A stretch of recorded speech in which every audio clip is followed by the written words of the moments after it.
evening and welcome to VOS TV main news. First, the headlines.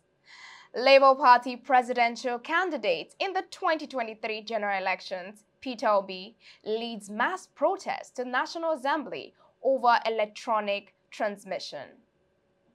Police arrest 2 kidnapping suspects in Auchi, and Benin City residents express divergent views over electronic transmission of election results. I am Felicia Udeji. Now the details. The presidential candidate of the Labour Party in the 2023 general elections, Peter Obi, today led a massive protest to the National Assembly to demand the passage of the electronic transmission of election results in real time in Abuja. Our correspondent, Austin Ayene, completes the story. Protesters on Monday stormed the entrance of the National Assembly complex in Abuja, demanding clarity on the mandatory electronic transmission of election results amid controversies surrounding the ongoing Electoral Act amendment. The presidential candidate of the Labour Party in the 2023 election, Mr. Peter Obi, led protesters to the National Assembly to oppose the Senate decision on the electronic transmission of election results. The protest tag Occupy National Assembly was organized by Nigerian youths, pro-democracy activists and civil society groups who are demanding that lawmakers reverse their position on the electronic transmission clause on the Electoral Act Amendment Bill. Addressing the protesters at the entrance of the National Assembly complex, Mr. Peter Obi faulted the Senate decision and urged lawmakers to allow the electoral process to run without restrictions. Sound. Simple transmission. It's not a difficult thing. Allow the elections to go through the normal process. Whoever wins will accept. So why are you bringing all sorts of confusion? I want to ask you a question. Last week, they protested, and last night, the Senate issued a statement saying that they are going to have an emergency plenary sitting tomorrow. Doesn't that make a difference? That's what we are trying to make sure they make that difference. So are you coming here tomorrow to protest as well? No. When they sit tomorrow, after they are sitting tomorrow. But the political parties are lagging behind. It's as if it's the Nigerian situation that is working, and they are working towards this action. We are working. We are doing that. That's what it's good you are seeing me today now. It's the first time for everything. Let us get on that so we keep on. Amechi. Yeah, we'll stay with you. Let's continue to have a site. The demonstrators had vowed to confront lawmakers over reports that the Senate rejected a clause requiring the mandatory electronic transmission of election results, while the upper chamber has issued clarification denying any complexity in its position. A heavy security presence was deployed at the scene, with personnel from the Nigerian Police Force, Nigerian Army, and the Nigerian Security and Civil Defense Corps maintaining law and order. Austin Ayene reporting for VOS TV News. Moving on, 2 kidnapping suspects who allegedly abducted a medical doctor and his brother in Auchi were arrested on Sunday by the Edo State Police. Jude Aweke completes the story. They had no idea that luck was about to run out of them. Just like other visitors, Idris Abubakar and Sani Abubakar, 2 kidnapping suspects, visited the Edo State University Teaching Hospital, Auchi, in the early hours of a Sunday to check on one of them receiving medical treatment in the emergency ward of the hospital.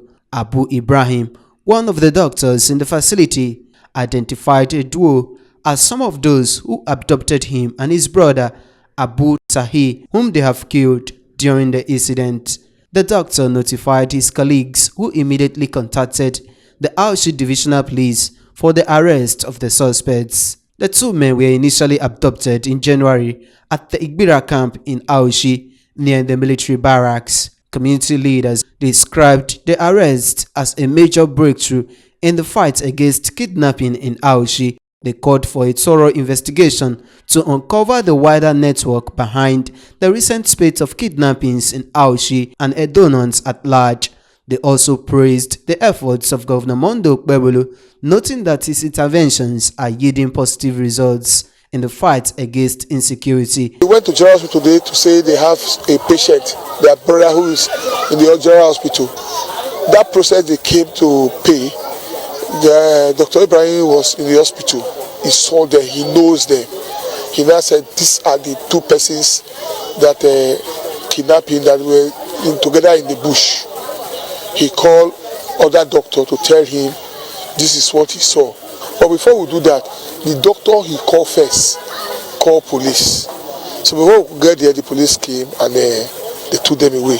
They identified them very well as kidnappers, and they did not argue. I also want to thank the security agency, because what you saw at the Edo State University Teaching Hospital was a fallout of the joint effort at Agbede Forest, where some of these bandits, a few were able to escape, and I'm sure that was the one that came for medication at Edo University Teaching Hospital. And human being what they are short-sighted. They never knew somebody would be there who would know them. And from reliable information, even the person who went to pay ransom has also confirmed these were the persons who collected money from him. So I think Nigerian law, though, is very slow. That's why I believe in Sharia law. Evidences are abound that these guys are confirmed kidnappers. The suspect had since been transferred to the Edo State Police Command headquarters in Benin City as ordered by the Commissioner of Police, CP Monday Agbonika. Jude Aweke, reporting for VOS TV News, Benin. In other developments in Benin City, residents have joined the fray of reactions to the purported rejection of the electronic transmission of election results by the Nigerian Senate. Our correspondent Onyechi Ibe, who went to town to sample residents' opinion, reports that the respondents were divergent in their opinion. Here is our report. The purported rejection of electronic transmission of election results has continued to raise a cloud of divergent opinions among the voting public ahead of 2027 general elections. This stems from the past elections, especially the controversial 2023 general election. Benin City residents have also joined the fray. In an interview with our news crew, the respondents expressed divergent views, while some see it as a step in the right direction. Others kicked against it. Yes, Nigeria is right. That is what is done everywhere in the world. If you transmit the result electronically, then fraud and every other thing will be out of it. But electronic voting is different from transmitting the result electronically. But if you say electronic voting, too, I want to be in support of it, because in developed nations, when the election is even going on, normal work is going on, you won't see anybody. You just sit at the comfort of your home, you vote for whoever you want to vote for, and the result is transmitted. So I think it is a welcome development. If we have the manpower to run it, it is good. But I want to suggest, if we are still going to be voting the way we were voting it before, there should be generators at every polling center, so that people there can have means to electricity. But if you are going to be voting at the comfort of your home, well, that's even better. For me, I don't believe on that transmission of results. That's what we are talking about here. And because for me, Nigeria is not ripe yet. One, because of network problem. There's some local government you go to now, there are no network there. So you don't expect them to transmit results from there. So for me, I will go for both, which is the manual one and the transmission. To defend mines is the best way. We are evolving. Over the year, we have been doing it manually, and this manual ways of doing things is burdened with a lot of defects, a lot of deficiencies here and there, because of man with the inherent of Adamic nature, way of maneuvering things, way of shortcut. It has been so for many years. So but we are evolving. Everything is developing. We are evolving. So why should they not? Why would they want us to continue with the manual way? Everything is going digital. Why would we want to remain analog and all those things? Look at most of the things that have been done manually and all the analog. They are facing away. Look at all those both the phone and all that. Before it was button phone. Now we are using what is it? All this Android phone and all that thing, both plane and everything. We are evolving. How other countries are keen, but why wouldn't we join? Except those who have a kind of who have evil mind, who did not want to, who believe in shortcut, who are not developed, who are not refined, who did not imbibe values. They are the people who want us to continue that so that they can manipulate things as usual, which have been their stock in trade. Well, it's a good development that we need to advance technologically. And you can see the world is a global world now. So there's a need for advancement. And before you initiate such approach, I believe here in Nigeria here, at least, do we have a database? Because where you can have such program to take place, that we must have our database. There are people in a rural area who are not yet equipped with the recent development going on or technology. So I believe, well, from the Uber they can start gradually. It's a gradual process. For it to be effective, like say about 85 or 90%, it will still take a long way. But for the now, based on the developmental stride, and you know that Nigeria is a developing country. We are not developed. We are trying to bring in the Western approach of system.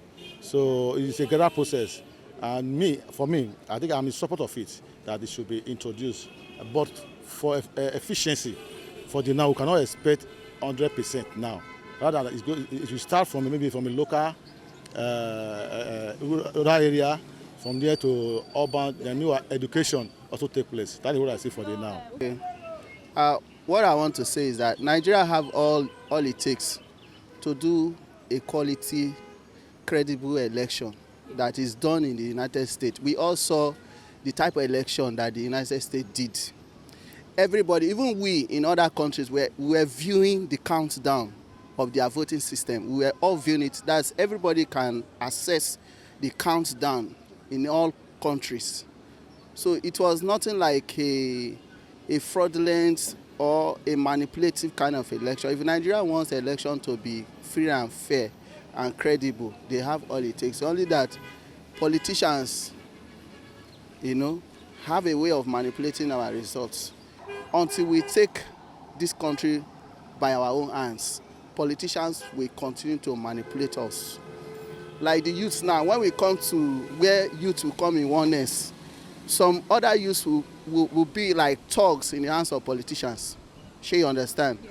So I don't know how long we are going to keep roaming about in this issue of election. By this time of century, we shouldn't be talking about credible election. We should be talking of some important development in the country.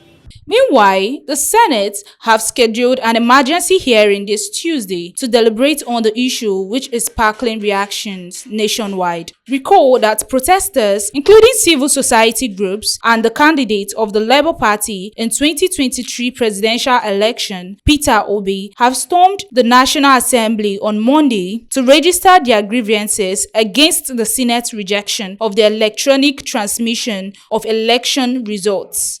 Ibe Onyechi reporting for VOS TV News, Benin. And that is all we have for you on our news bulletin today. But before we go, a quick recap of the major stories that made the headlines. Labour Party presidential candidate in the 2023 general elections, Peter Obi, has led a massive protest to the National Assembly over electronic transmission of election results in real time.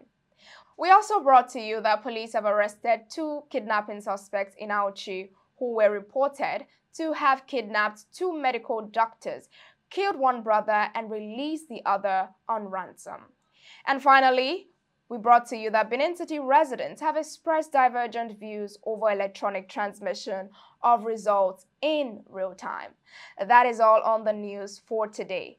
Thank you so much for watching. I remain Felicia Udeji, saying bye for now.